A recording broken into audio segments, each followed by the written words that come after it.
ഇപ്പോൾ കിട്ടിയ മറ്റൊരു വാർത്തയിലേക്ക്. വണ്ടിപ്പെരിയാറിൽ 6 വയസ്സുകാരിയെ പീഡിപ്പിച്ചു കൊന്ന കേസിൽ പ്രതി അർജുനെ കട്ടപ്പന കോടതി വെറുതെ വിട്ടു. കൂടുതൽ കുറ്റങ്ങൾ തെളിയിക്കാനായില്ലെന്ന് കട്ടപ്പന കോടതി. ജോസിൽ സെബാസ്റ്റ്യൻ ചേർന്നുണ്ട് വിശദാംശങ്ങളുമായി. ജോസിൽ, ഇന്നായിരുന്നു ശിക്ഷാവിധി. പ്രതിയെ വെറുതെ വിടുന്ന ഒരു സാഹചര്യമാണ് ഇപ്പോഴുള്ളത്. എന്താണ് കോടതി ഈ ഒരു കേസ് സംബന്ധിച്ച് പറയുന്നത്? 2021 ജൂൺ 30 കുട്ടി കൊല്ലപ്പെട്ടത്. കട്ടപ്പന അതിവേഗ സ്പെഷ്യൽ കോടതിയുടെ വിധിയാണ് ഇപ്പോൾ പുറത്തു വന്നിരിക്കുന്നത്. 6 വയസ്സുകാരിയായ പെൺകുട്ടിയെ വണ്ടിപ്പെരിയാറിൽ പീഡിപ്പിച്ച് കൊലപ്പെടുത്തി കെട്ടിത്തൂക്കി എന്നുള്ളതായിരുന്നു കേസ്. പ്രതി റിമാൻഡിൽ കഴിയുകയായിരുന്നു. കോടതി കട്ടപ്പന അതിവേഗ കോടതിയുടെ വിധിയിൽ പ്രതിയെ വെറുതെ വിട്ടിരിക്കുന്നു എന്ന ഒറ്റ വാക്ക് മാത്രമാണ് വിധിയിൽ പറഞ്ഞിരിക്കുന്നത്.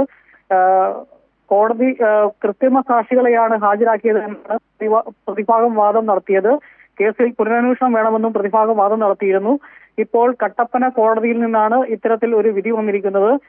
കേസിൽ കൂടുതൽ വണ്ടിപ്പെരിയാറിൽ 6 വയസ്സുകാരിയെ പീഡിപ്പിച്ചു വന്ന കേസിൽ പ്രതി അർജുനെയാണ് കട്ടപ്പന കോടതി വെറുതെ വിട്ടിരിക്കുന്നത്. വിജീഷ. ജോസിൽ, ഈ ഒരു ശിക്ഷാവിധി സംബന്ധിച്ച് നേരത്തെ തന്നെ വിധി പ്രസ്താവത്തിലെല്ലാം ഉണ്ടായതാണ്. ഈ കേസുമായി സംബന്ധിച്ച കേസിന്റെ വിസ്താരത്തിൽ ആ ഒരു സമയത്തെല്ലാം പ്രതിക്കെതിരെ കൃത്യമായ വാദങ്ങൾ പ്രോസിക്യൂഷന്റെ ഭാഗത്തുനിന്നുണ്ടായിരുന്നു. ഈ ഒരു അവസാന സമയത്ത് ശിക്ഷാവിധി വരുമ്പോൾ പ്രതിയെ വെറുതെ വിടാനുള്ള ഒരു തീരുമാനത്തിലേക്ക് കോടതി എത്തിച്ചേർന്നത് എങ്ങനെ? പ്രതിഭാഗം വാദിച്ചത് കൃത്രിമ സാക്ഷികളെയാണ് ഹാജരാക്കിയതെന്നാണ് അവരുടെ വക്കീൽ വാദിച്ചത്. ഈ കേസിൽ പുനരന്വേഷണം നടത്തണം എന്നുൾപ്പെടെയുള്ള വാദങ്ങളാണ് അവർ ഉയർത്തിയിരുന്നത്. ഇപ്പോൾ ആവശ്യമായ തെളിവുകൾ ഹാജരാക്കാൻ പ്രോസിക്യൂഷൻ സാധിച്ചിട്ടില്ല എന്ന് പറഞ്ഞുകൊണ്ടാണ് കട്ടപ്പന അതിവേഗ സ്പെഷ്യൽ കോടതി ഇങ്ങനെ ഒരു വിധി പുറപ്പെടുവിച്ചിരിക്കുന്നത്. അപ്പീൽ സാധ്യത പരിശോധിക്കും എന്നാണ് ഇപ്പോൾ പ്രോസിക്യൂഷൻ പറയുന്നത്. ജോസിൽ, ഈ കേസിന്റെ നാൾ വഴികളിലേക്ക് കൂടി ഒന്ന് പോയാൽ എന്നായിരുന്നു സംഭവം? എന്തായിരുന്നു ഈ ഒരു കേസിന് ആധാരമായ സംഭവം? 2021 ജൂൺ 30 6 വയസ്സുകാരിയായ കുട്ടിയെ പീഡിപ്പിച്ച് കൊലപ്പെടുത്തി കെട്ടിത്തൂക്കി എന്നുള്ളതായിരുന്നു കേസ്. പ്രതി അർജുനെ ആണ് പോലീസ് അറസ്റ്റ് ചെയ്തത്. ആ കേസിലാണ് ഇപ്പോൾ വിധി വന്നിരിക്കുന്നത് കട്ടപ്പന അതിവേഗ സ്പെഷ്യൽ കോടതിയുടേത്.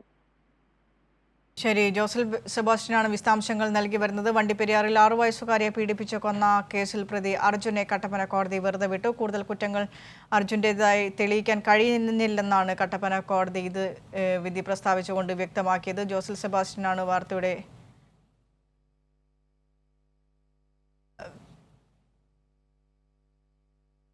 ഇപ്പോൾ കോടതിക്ക് മുൻപാകെ കോടതിയുടെ പരിസരത്ത് ഈ കൊല്ലപ്പെട്ട 6 വയസ്സുകാരിയുടെ ബന്ധുക്കൾ പ്രതിഷേധിക്കുന്നു എന്നാണ് മനസ്സിലാക്കുന്നത്. ജോസിൽ, അതിന്റെ വിശദാംശങ്ങൾ കൂടി. ഇപ്പോൾ കോടതിയുടെ മുമ്പിൽ വൈകാരിക നിമിഷങ്ങളാണ് കടന്നു പോകുന്നത്. കുട്ടിയുടെ ബന്ധുക്കൾ ഈ പ്രതിയെ വെറുതെ വിട്ടതിനെതിരെ പ്രതിഷേധിക്കുകയാണ്. വൈകാരിക നിമിഷങ്ങളാണ് കോടതിയുടെ മുമ്പിൽ ഇപ്പോൾ നടന്നുകൊണ്ടിരിക്കുന്നത്. 6 വയസ്സുകാരിയാണ് കൊല്ലപ്പെട്ടത്. ഏറെ നാൾ കാത്തിരുന്നതിന് ശേഷം ഉണ്ടായ കൺമണിയെയാണ് കൊലപ്പെടുത്തിയത്. എന്റെ കുട്ടിയെ തിരിച്ചു തരൂ എന്നുള്ള നിലവിളികളാണ് അവിടെ നിന്ന് ഉയരുന്നത്. കുട്ടിയുടെ ബന്ധുക്കൾ ഇവിടെ പ്രതിഷേധിക്കുകയാണ്. വൈകാരിക നിമിഷങ്ങളാണ് കട്ടപ്പന കോടതിയുടെ മുമ്പിൽ ഇപ്പോൾ നടന്നുകൊണ്ടിരിക്കുന്നത്. 2021 ജൂൺ 30 കുട്ടിയെ പീഡിപ്പിച്ച് കൊലപ്പെടുത്തി കെട്ടിത്തൂക്കുകയാണ് ചെയ്തത്. അത്തരം ഒരു വളരെ ഭീകരമായ ഒരു അവസ്ഥയിലൂടെയാണ് അന്ന് ആ കാലഘട്ടത്തിൽ വണ്ടിപ്പെരിയാർ കടന്നുപോയത്. വണ്ടിപ്പെരിയാറിൽ ഏവരെയും ഞെട്ടിച്ച ഒരു സംഭവമാണ് അന്ന് നടന്നത്. ആ സംഭവത്തിലാണ് ഇപ്പോൾ കോടതിയുടെ വിധി ഉണ്ടായിരിക്കുന്നത്.